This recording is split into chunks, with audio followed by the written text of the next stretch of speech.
North Dakota plays a key role in our nation's defense. Now it's at the center of a massive nuclear weapons modernization project. The Sentinel program is replacing the aging Minuteman III intercontinental ballistic missiles, or ICBMs. The project spans 5 states with significant construction planned around Minot Air Force Base.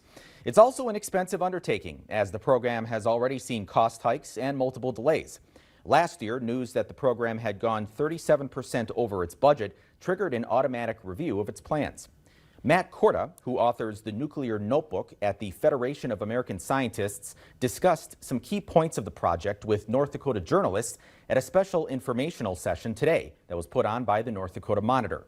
Dakota discussed our state's role in the program.